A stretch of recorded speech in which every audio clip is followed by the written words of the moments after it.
Buenas tardes. Buenas tardes. En principio, dar las gracias por estar hoy celebrando el Día del Libro con la Económica, porque sabemos que hay en varios sitios la celebración de este mismo acto y bueno, que estén ustedes aquí hoy es de agradecer. Hoy cambiando un poco la línea que venía siendo habitual en los últimos años de traer 4 o 5 socios y que ellos nos recomendaran la lectura de un libro y nos dirán el por qué y comentarlo, hemos decidido que este año se presentara un libro del autor Agustín Muñoz Sanz, cuyo título es Aunque sean soberanos los empeños. A mí el libro me ha parecido un excelente trabajo.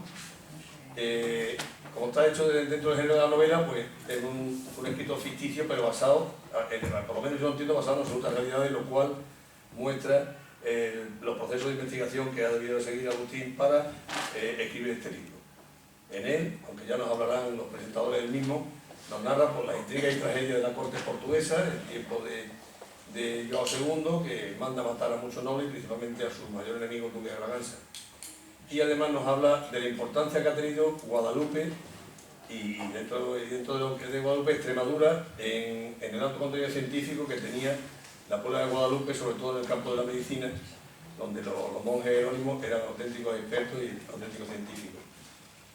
Y al final de esta presentación lo que realizaremos será la entrega de un libro a cada asistente y con ello concluiremos el acto. Y como los que han venido a hablar son los componentes de la mesa, yo sin más le voy a dar la palabra a don José Cobo, que es suficientemente conocido, socio nuestro, y al mismo tiempo profesor de la universidad con un muy variado y además abundante trabajo y publicaciones realizadas, y el otro componente que es don Tomás Martín Tamayo, también sobradamente conocido, político de largo recorrido, maestro y al mismo tiempo una pluma sagaz y afilada en su artículo de opinión que disfrutamos los fines de semana en el periódico Hoy. Yo sin más le cedo la palabra a don José Cobo. Gracias.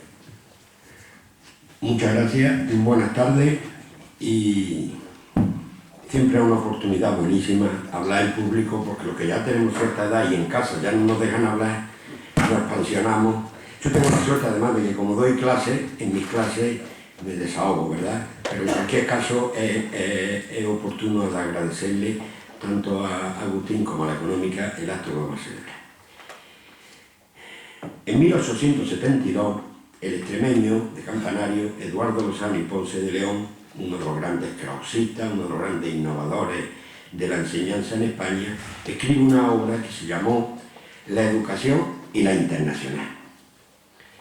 En la última página de la obra escribe lo siguiente: así pues, quien pensare que la obra no corresponde al título que lleva, emprenda de nuevo su lectura y reflexione. También por eso, contra lo establecido por el uso, va al final nuestro prólogo. Hago esta advertencia porque el que haya leído la obra de nuestro común amigo Agustín Muñoz Sanz, le ruego que después de mis palabras vuelva a leerla y vea si lo que voy a decir yo aquí tiene o no tiene sentido, no está en el contexto o no es, como voy a hacer unas preguntas, unas reflexiones en voz alta respecto a lo que también pudo ocurrir y no ocurrió, pero que implícita o explícitamente figura en la excelsa novela de nuestro común amigo, a pesar de ser compañero, Agustín Muñoz Sanz. Sitúa la obra en un marco que desde luego son los años fundamentales para el devenir de la historia de la humanidad. Son el tránsito, entre comillas. Menéndez Pelayo decía que si el siglo XIV no hubiera existido, el Renacimiento se hubiera iniciado en el siglo XIII. Pero yo creo que en los años y el contexto es el adecuado porque estamos hablando del tránsito que va de lo que es la Edad Media con todos sus defectos y todas sus virtudes a lo que identificamos como Edad Moderna. Ese tránsito se hace, me van a perdonar el símil, la humanidad es la tabla de una mesa, el humano, el hombre, el currito, donde tiene tres patas nada más la mesa, como bien sabemos, esto es el vicio de formación profesional, por 3 puntos no alineados pasa un plano, por lo tanto las mesas de 3 patas son las más firmes, por siempre buscan el plano. Las de 4 hay una que puede distorsionar, ¿verdad? Bueno, pues esas 3 patas son el rey, la iglesia y la nobleza. Y no en ese orden, no es por importancia ni por nada. Habrá naciones que la importancia será la Iglesia, etcétera, etcétera.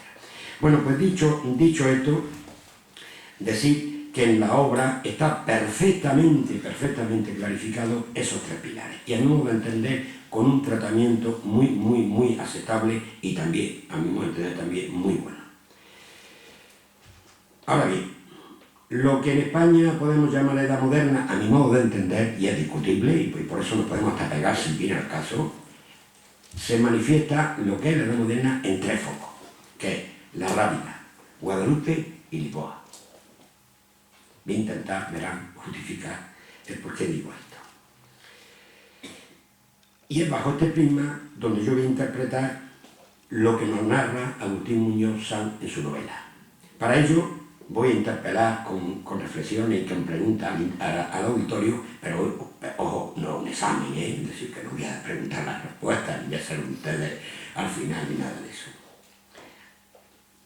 Se han preguntado por qué Colón se dirige a la Rábida y pide ayuda a los jerónimos. Previamente, al llegar a la Rábida, había tenido una reunión en Valladolid donde habían ido, ojo, todos los grandes astrónomos, todos los grandes sabios de la España del momento. Claro, los grandes sabios o eran teólogos, o eran filósofos, o eran profesores de prima, o eran bueno, lo que se llevaba, la ciencia que se llevaba en ese momento histórico. Repito, ¿se ha preguntado a alguien por qué Colón se dirige a la Rábida? Otra pregunta. Si Guadalupe hubiera tenido salida al mar, ¿Colón hubiera ido a la Rábida? ¿Por qué? ¿Alguien se ha preguntado por qué los jerónimos se vuelcan con Colón? Y ya la pregunta del millón es, ¿cómo es posible? Pensemos un momento. Colón vuelve del primer viaje. Recala en Canarias, como hacían todos los barcos, toma agua potable, va a Lisboa y de Lisboa se marcha nada más y nada menos a Barcelona, que llegaba el rey católico Fernando del sitio de Nápoles. Y desde Barcelona, fíjense ustedes el periplo hasta llegar a Guadalupe para bautizar a los indios. Yo la pregunta que hago es que no había más vírgenes ni más santuarios en todo el camino. Digo yo.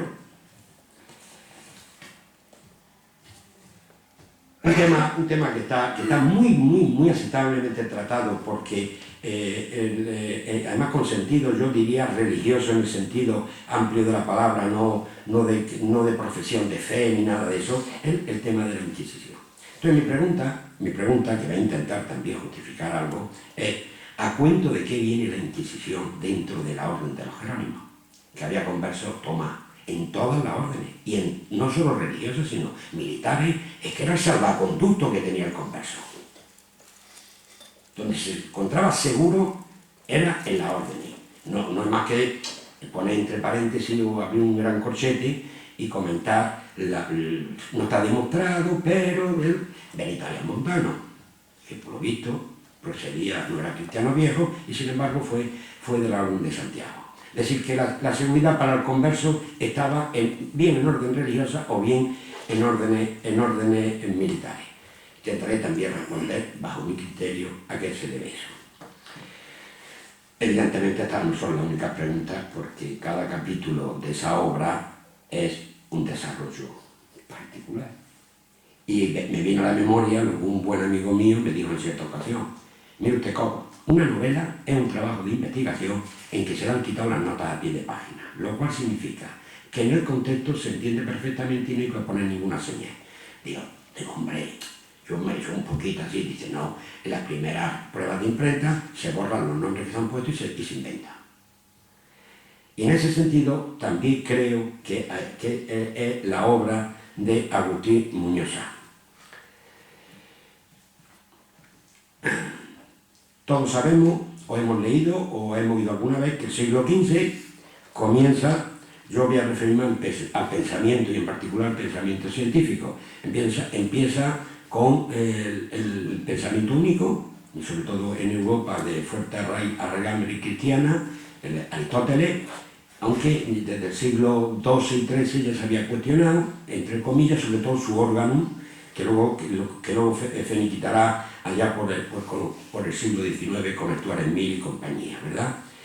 Ahora bien, de todo lo que se pueden estudiar, entre comillas, ciencias, que hoy conoceríamos como ciencias, yo diría saberes, los dos grandes saberes que se van a desarrollar durante el siglo XV son la medicina y, yo no diría astronomía, diría navegación. ¿Cuáles son los dos focos en Europa más importantes de esos dos saberes? Guadalupe y Lisboa. El empeño de nuestro amigo Agustín de que los reyes católicos querían poner la capitalidad en Guadalupe no es por amor a la Virgen ni nada de eso, es que el único centro de saberes que había en España, y exceptuando Bolonia, en España era Guadalupe. Porque Guadalupe la hemos estudiado, y mea culpa, por activa y por pasiva. Y hemos estudiado los catálogos de obras, pero siempre hemos ido directamente a la escuela de medicina, como si no hubiera habido otra cosa.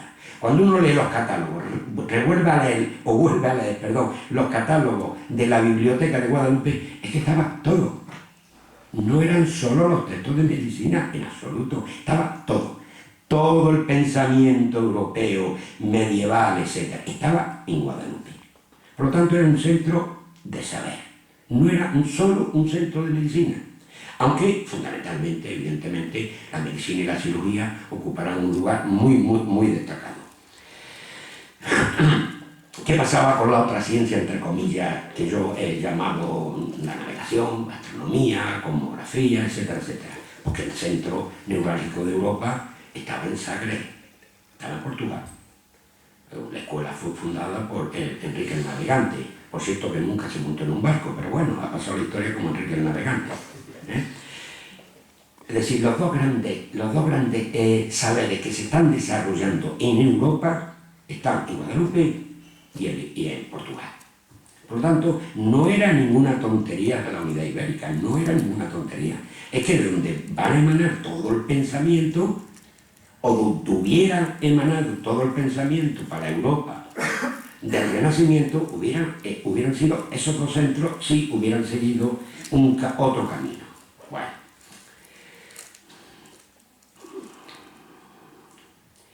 Cuando se habla de la Escuela de Medicina, ya saben ustedes que se ha escrito, no siempre acertadamente, sobre la Escuela de Medicina, incluso a principios de su origen, en el siglo XIX, lo que no se sabía se inventaba, etcétera, etcétera, que si tiene su creación, lo único que tenemos es la bula de la segunda mitad del siglo XV, y no hay más datos que las bulas papales que se conservan, ¿verdad?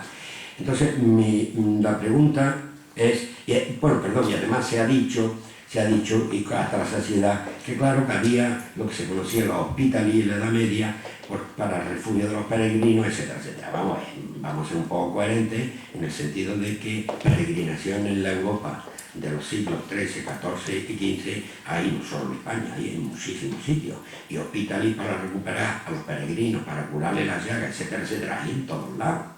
¿Por qué? Porque el Papa decide darle solo la venia, la bula, para que se practique la disección, entre comillas, la cirugía a Bolonia y a Guadalupe. Por algo sería. Porque Guadalupe, insisto, era un centro no solo de poder religioso, económico, etcétera, etcétera. Por otro lado, yo creo que los jerónimos, o la orden jerónima, se repartieron muy bien el cotarro, en el sentido siguiente. Se sabe que a partir del siglo XVI, desde el final del XV y todo el XVI, el oro y la plata va a entrar, hasta que se descubre la Guadalupe mexicana, va a entrar a raudales. Eso lo sabemos, y hasta incluso hay estadísticas de lo que entraba. Pero ¿y antes? ¿De dónde venía el dinero? Porque la biblioteca no era barata, ¿eh? ¿De dónde venía el dinero? A mi modo de entender será que se habían repartido muy bien los papeles, los jerónimos, de forma que Guadalupe desde el primer momento se va a dedicar a esto que estoy hablando, a ser propagador de saber.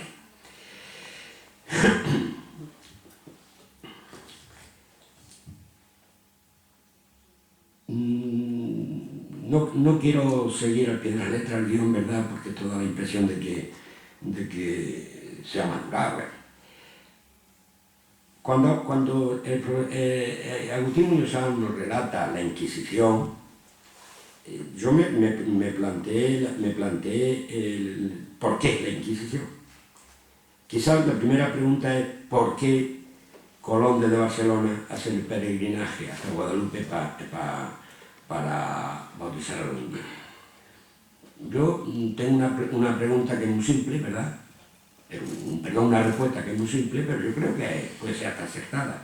Porque no traía solo indios, en absoluto.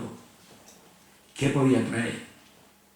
Pues todo lo que luego Monardes se encargó de decirnos lo que venía de la India.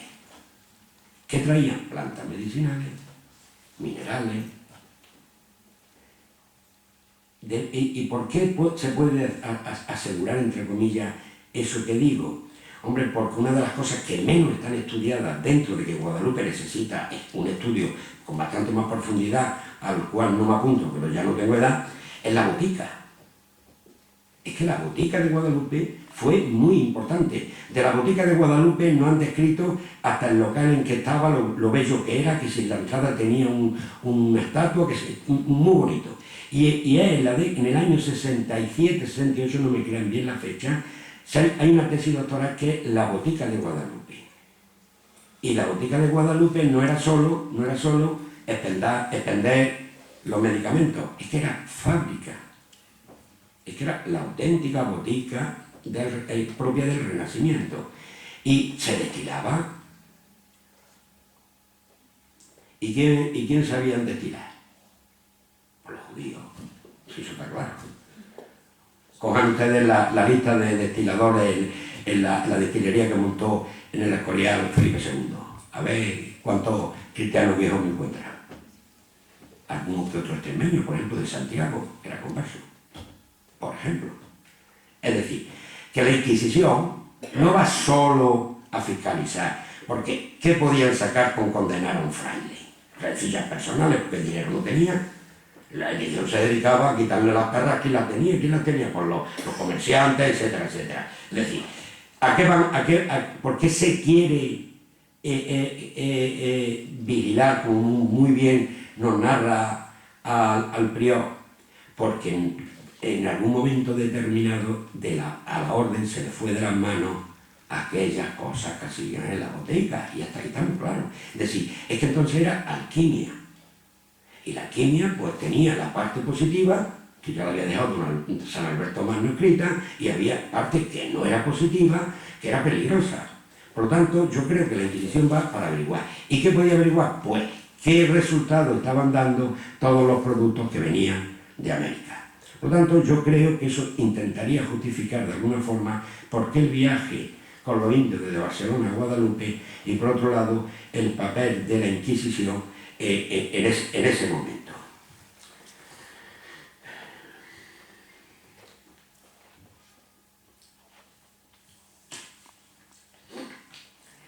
Para reafirmar el poderío de Guadalupe, de Portugal, que es la otra gran protagonista, el otro foco de atención en la novela de Agustín Muñoz Sanz, no es más que dar datos objetivos, es decir, que no son datos opinables ni nada. Cuando en el año 1500, a principios del 16, se funda la Casa de Contratación de Sevilla, ¿quiénes son los primeros técnicos, entre comillas, pilotos, cosmógrafos, que llegan a la casa? Todos portugueses.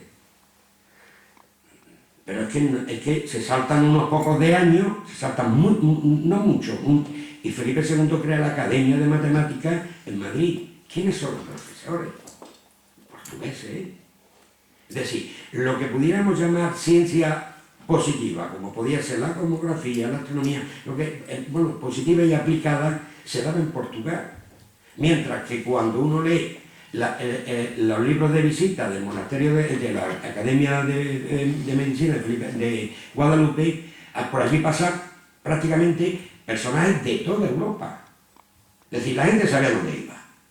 La gente iba a aprender medicina o a aprender, que mi opinión más general es aprender saberes, a formarse en la biblioteca de toda Europa, incluidos portugueses, evidentemente. Y cuando querían aprender a navegar, el oficio de piloto o cosmografía o astronomía, iban a Portugal. Porque claro, Enrique el Navegante funda Sagres, pero Sagres va a tener un desarrollo espectacular prácticamente hasta el siglo XVI. Hasta que España se configura como Estado y entonces empieza a pagar, entre comillas, cuando pagaba, ¿verdad?, a pagar más que pagaban los portugueses, y entonces emigran los portugueses hacia España.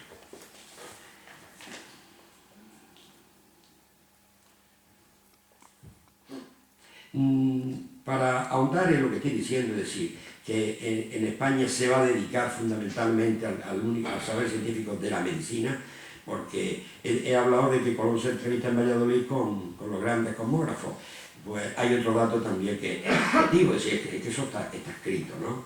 Cuando saben ustedes que ya en bula pretérita, yo no sé si es la palabra correcta, se había repartido el océano de Canarias para abajo portugués y de Canarias para arriba español, es decir, lo que se llamaba un reparto horizontal.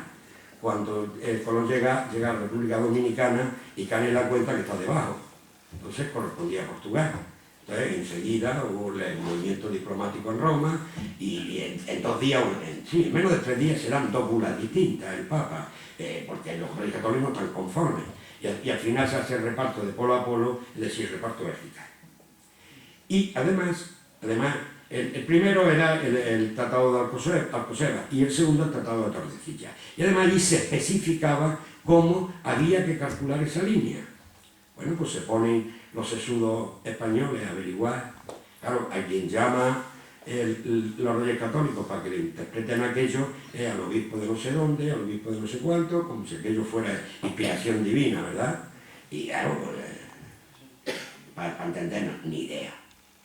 Llaman a Maese Ferrer, que era un cosmógrafo que tenía fama en Mallorca, pero Maese Ferrer, que era un gran cosmógrafo, se había quedado hasta el momento en que se empieza a navegar a deriva, es decir, siempre él era entendido a estima, es decir, sin perder de vista la costa.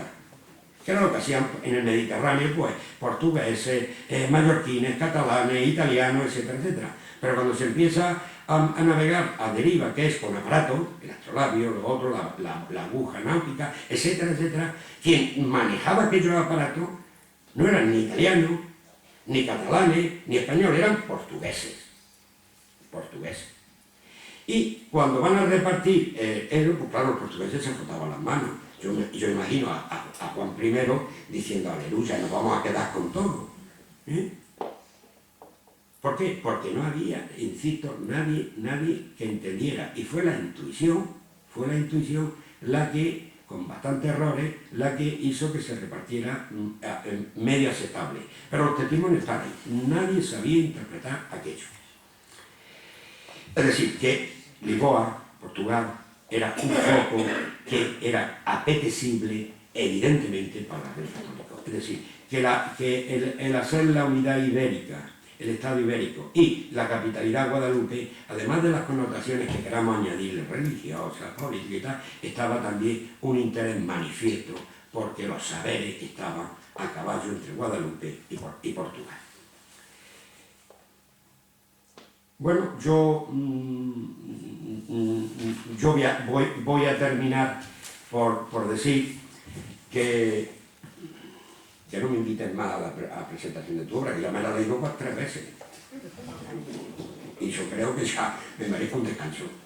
Me la leí recién sacado del ordenador, ni siquiera pruebas. Luego me la leí cuando ya estaba a punto de salir, luego me la leí cuando la compré, por cierto, que ni me la han regalado, vaya detalle. Cuando la compré y ahora me la he vuelto a leer otra vez. Pues nada, agradecer la presencia. Esta me la gustó. Y muchas gracias.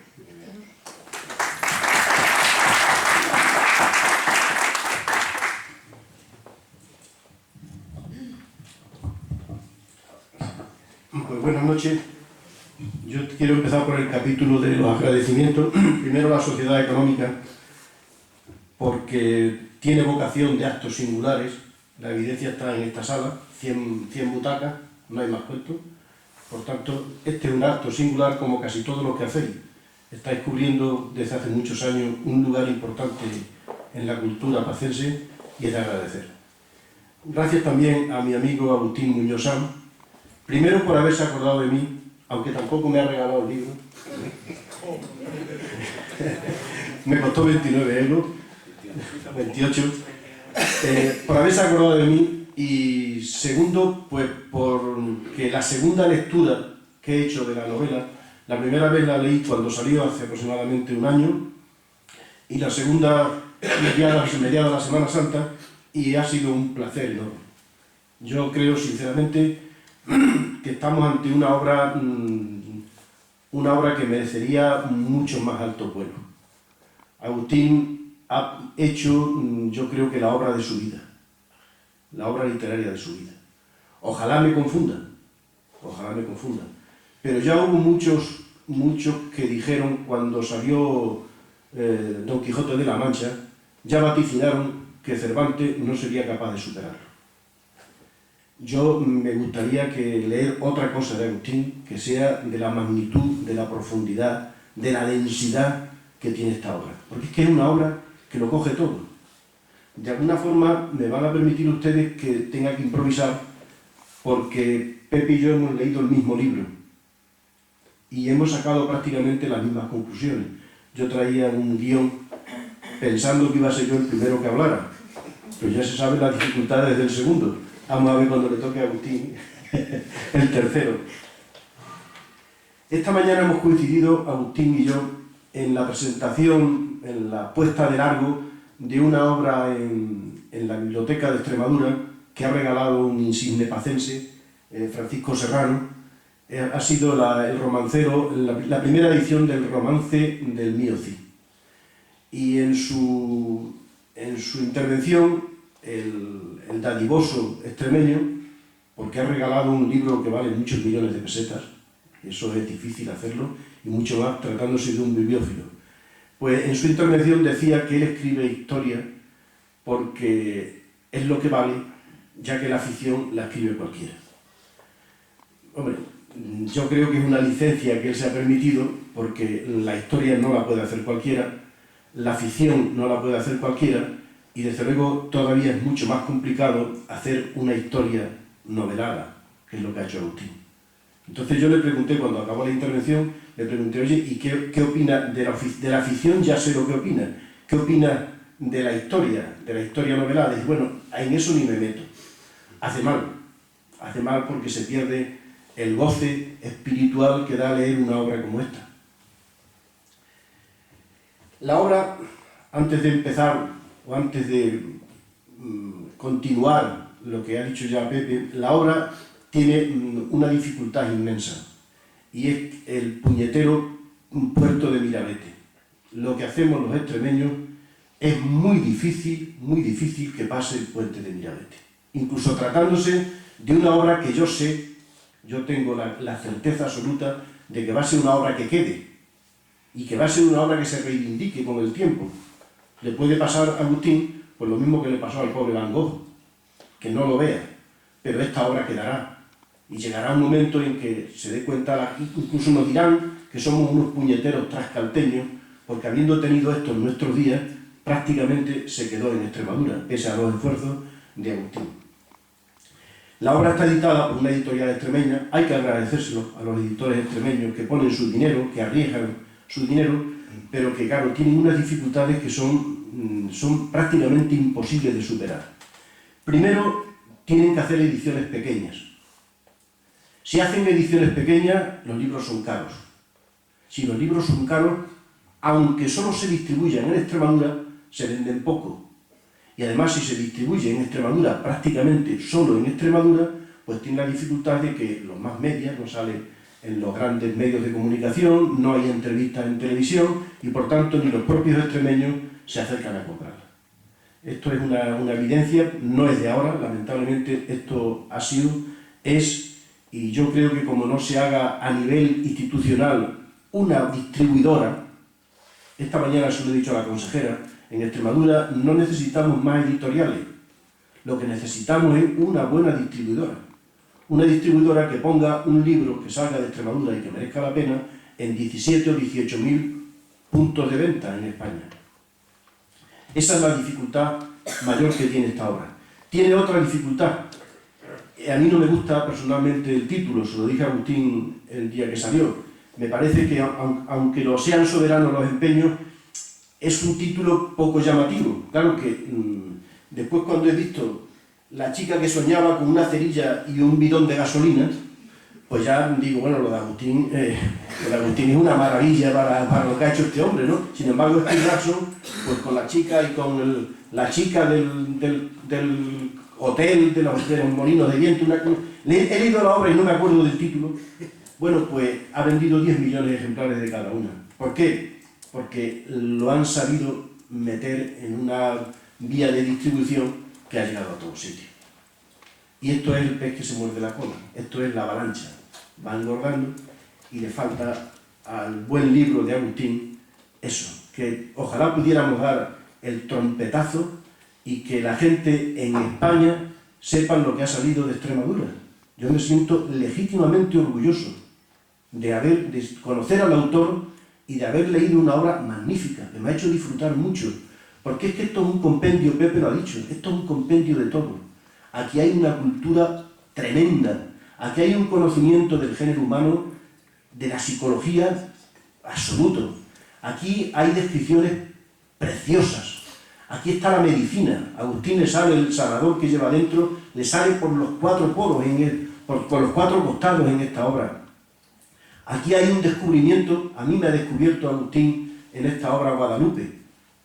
Yo de Guadalupe sé lo que saben casi todos los extremeños, que pertenece a la diócesis de Toledo, que bueno, los ciclistas van allí a bautizarse, que la gente se casa en Guadalupe y poco más. Y me encuentro con un continente hasta el punto de que Agustín, en el prologuillo que hace, en la entradilla que hace, deja una pregunta inquietante, y es si los reyes católicos, con la anuencia o con la complicidad de los jerónimos, no pensaban hacer de Guadalupe la capital de la península ibérica. En su afán de unir España y Portugal, Agustín lo deja ahí. No sé si es una invención suya o es fruto del profundo estudio que ha hecho, pero dense ustedes cuenta lo que supone que a lo mejor podíamos tener en Guadalupe la capital de la península ibérica, la capital de los dos reinos. Agustín es un hombre inquieto. Yo le había leído muchas cosas, escribe magníficamente. Los artículos de Agustín no son artículos para leer en el metro, son artículos que siempre llaman a la meditación, como la novela, como todo lo que suele escribir, porque es muy concienzudo. Yo sé que su maestro preferido es García Márquez, en eso coincide conmigo. Yo también lo tengo a García Márquez, pero Agustín le da más, todavía le da a los giros le da mucha más importancia que el propio García Márquez, que yo creo que le sale de una forma espontánea. Agustín se lo trabaja. Agustín es un currante de la literatura y se nota en cada una de las expresiones del libro.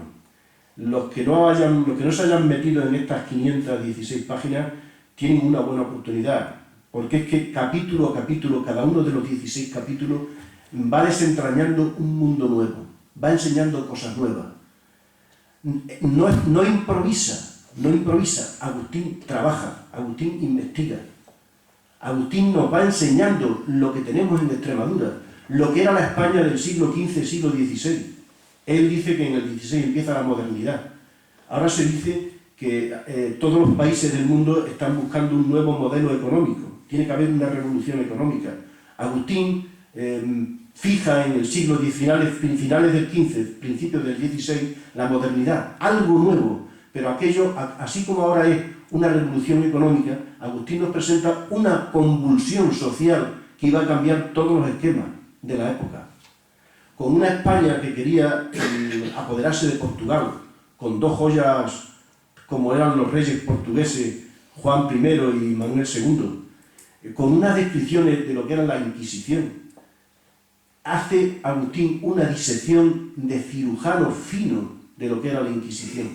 No se molesta en criticarla, queda criticada, Cuando uno lee el libro de Agustín, pues uno se estremece, porque es que las descripciones que da de los personajes, de los inquisidores y de sus maniobras son terroríficas. No critica el poder queda criticado, como en el tema de la Inquisición. A Agustín no le gusta el poder, eso está clarísimo. El que lea esta obra dice: a este los mandamases no le gustan nada. En definitiva, la obra que ha hecho Agustín es un retrato de Agustín. Agustín es un hombre plural, su obra es plural. Agustín es un hombre rebelde, su obra es rebelde. Agustín es un hombre que indaga, que investiga, es un hombre profundo, su obra es indagadora, es investigadora, es profunda, es un reflejo del autor. Quizás el mejor retrato que se pueda hacer de Agustín es leer esta obra, porque aquí está. Toda esta obra es Agustín Muñoz Sao.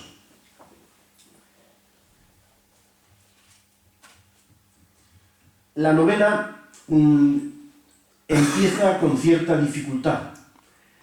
Así como García Márquez, por ejemplo, su adorado García Márquez, siempre hace un redoble de tambor para captar al lector desde la primera página, es lo que hacemos casi todos los que lo seguimos, buscamos siempre pues, un aldabonazo. Agustín no lo hace. Agustín empieza de una forma absolutamente llana. Tiene aquí capítulos que son escalofriantes, que si los hubiera puesto al principio, y no lo ha hecho porque no le ha dado la gana, no porque no sabe, si lo hubiera puesto al principio, uno hubiera dicho: corcho, esto hay que seguir. No lo hace. No ha hecho una novela complaciente. Ha empezado de una forma llana y la novela va adquiriendo un protagonismo en cada uno de los 16 capítulos. Los personajes están, también ha dicho algo Pepe de esto, están perfectamente definidos. No hay características comunes en los personajes. Cada personaje tiene su personalidad. Una personalidad que es diferente a la de todos los demás. Esto es muy difícil cuando se trata de una obra coral. Yo no he leído, no sé si te has contado tú los personajes, pero eso, una obra donde hay folios y folios, cada personaje tiene su propia singularidad. Esto es muy difícil también de conseguir, y está conseguido en esta obra, en la obra que ha hecho un extremeño y que ha editado una editorial de Extremadura. El ambiente no lo critica tampoco, le pasa como con la Inquisición o con el poder. Él no critica el ambiente, él sencillamente pues, se dedica a describirlo. Un ambiente convulso, sórdido, patibulario, sobre todo cuando hace incursiones en la Inquisición, un ambiente pegajoso del que uno siente casi necesidad de evadirse, porque llega un momento en que la obra te capta de tal forma que te sientes dentro de ella. Esto es también una cosa, para los que nos dedicamos a escribir, una cosa muy difícil de conseguir. Todas estas cosas que les estoy diciendo a ustedes son lo que a mí me ha hecho que yo lleve casi un año recomendando esta obra a todo el que me quiere escuchar. A todo el que me quiere escuchar, yo recomiendo la obra de Agustín. Donde me quieren escuchar y el que me quiere escuchar. En la televisión, en la prensa, en la radio, llevo un año recomendándola, porque son tantas cosas las que hay dentro de esta obra, que es una pena que no seamos capaces de exportarla para poder presumir de algo magnífico que ha salido de Extremadura. La trama, no voy a pararme en ella, la ha explicado perfectamente Pepe. La trama es como si Agustín empieza la obra de una forma y a mí me da la impresión de que tenía los 516 folios escritos ya en la cabeza. Porque es que va como una moto.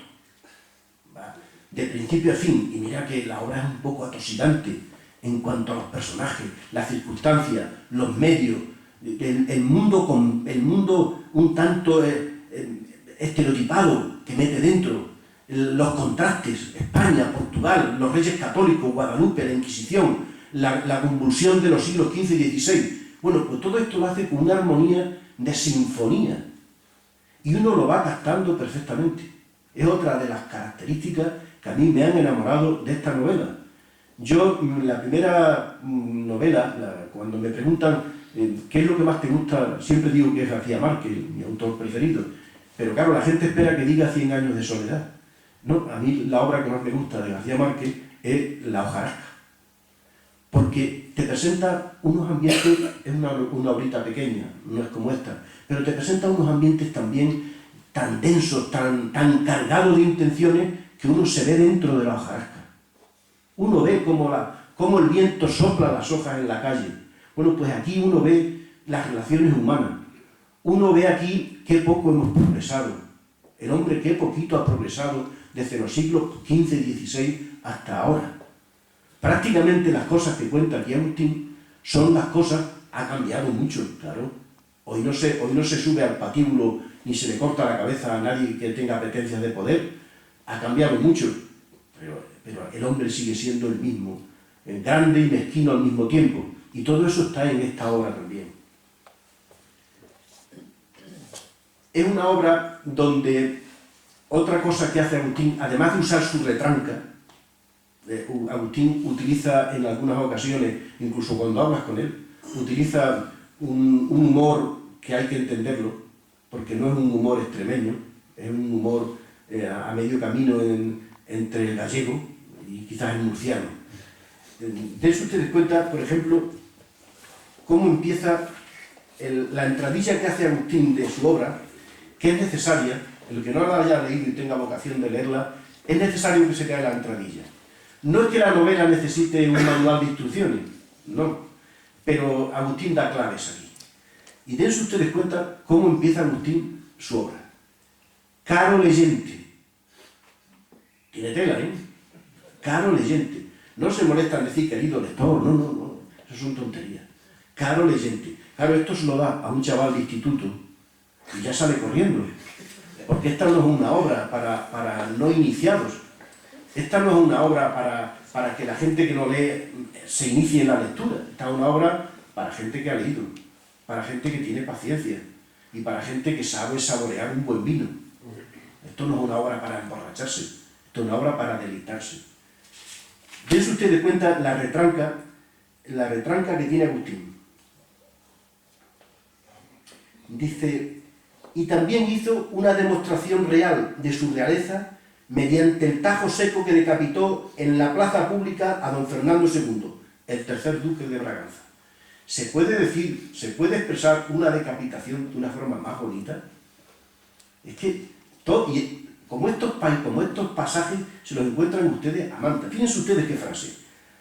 Hasta las enfermedades mueren. Eso lo sabemos todos. Agustín habla de la peste, todos sabemos que hay enfermedades que mueren. Hay enfermedades que se van superando. Posiblemente dentro de unos años incluso superemos la gran obsesión de Agustín, que es el SIDA. Pero se puede decir de una forma más sencilla, hasta las enfermedades mueren. Una enfermedad que muere de enfermedad, o sea, es decir, las enfermedades tienen enfermedades, ¿no? En la página 14 hace la primera inclusión, el título. A mí me hubiera gustado más el título que da en la página 14, que es Los soberanos empeños. Me gusta más que hasta, aunque sean soberanos los empeños. Después en la página, no recuerdo ahora mismo, ya habla exactamente del título. Cuando habla de Guadalupe, da unas descripciones que son como pinceladas maestras en un lienzo. Yo me lo supongo a Agustín dibujando y describe la guerra, Guadalupe, la guerra, el poder, la Inquisición y el monasterio. La guerra, el poder, la Inquisición y el monasterio. Y explica.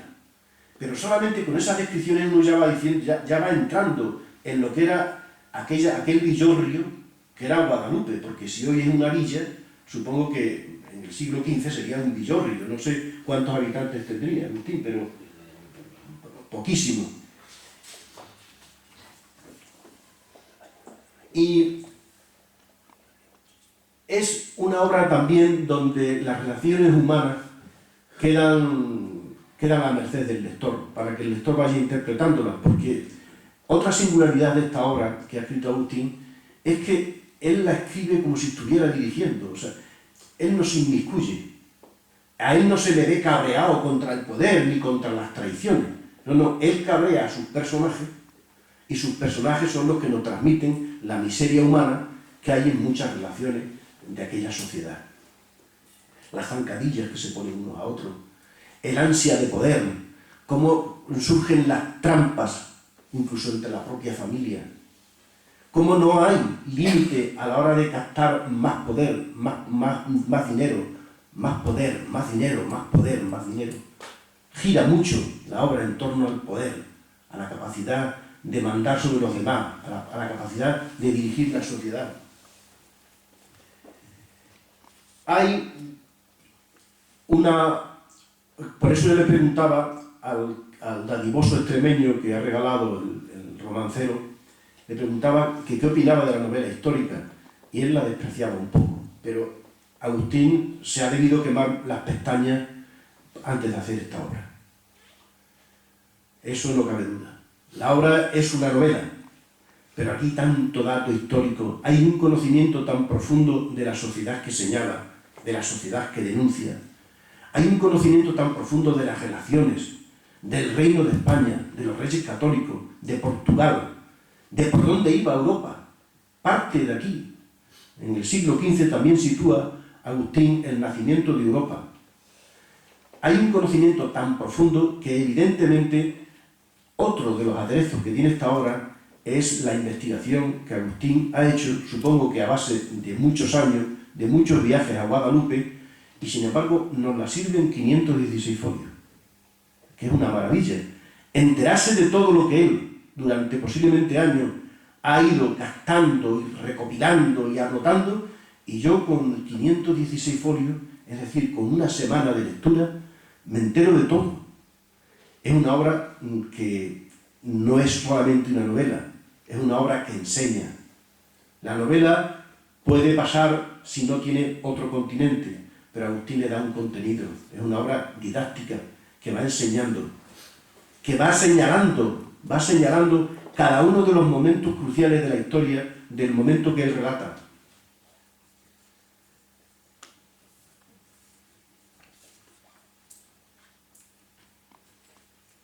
La socarronería de la que he hablado antes, la retranca de Agustín, su a veces incluso humor negro, que hay artículos en los que yo creo que a él no le sale sin darse cuenta, ya se le ve, es un socarrón, es un extremeño de La Serena que se ve que ha comido mucho queso de Castuera, porque tiene la fortaleza, tiene el sabor, tiene pues la socarronería se ve de principio a fin en la obra.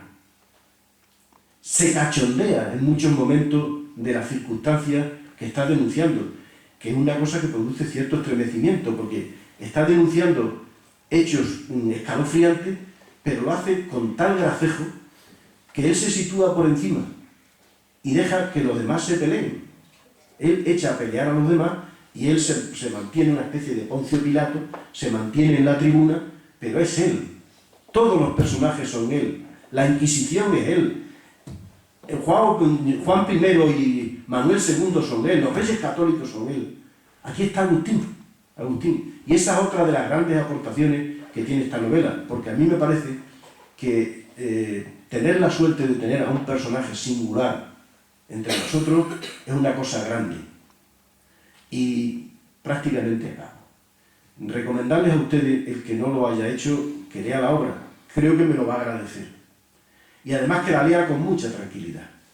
Esto no es una obra, una obrita para decir, bueno, la empiezo un fin de semana. No, esto no es una obra de atracón, porque uno puede atracarse con ella. Esta es una obra de meditación. Es una obra que hay que leerla con mucha calma. A mí me ha faltado, lo voy a contar, me ha faltado, la verdad es que a todos los que se lo he recomendado y la ha leído, todos me han dicho después que sí, que es una magnífica obra. Me ha faltado un referente, que era el referente de mi hermano Federico. Posiblemente, yo creo que la persona que más sabía de literatura en Extremadura, desde luego, y desde luego entre los que más saben de literatura en España, aunque él era filólogo inglés, pero era un tipo increíble, se dedicaba prácticamente a leer. Empezó esta obra el lunes santo, murió el jueves, la dejó en la página 232, y me faltó el referente de mi hermano, porque yo se la había recomendado, como él me ha recomendado tantas cosas, y no pudo acabarla, me faltó ese referente. Esa es otra razón más para que esta obra quede en mí y en mi familia consagrada como una obra que tiene que perdurar, que tiene que trascender, al margen de que los sentimientos no nublan la calidad de una novela que el que la lea ya verán cómo se alegrarán, porque van a aprender mucho en muy poco tiempo. Muchas gracias.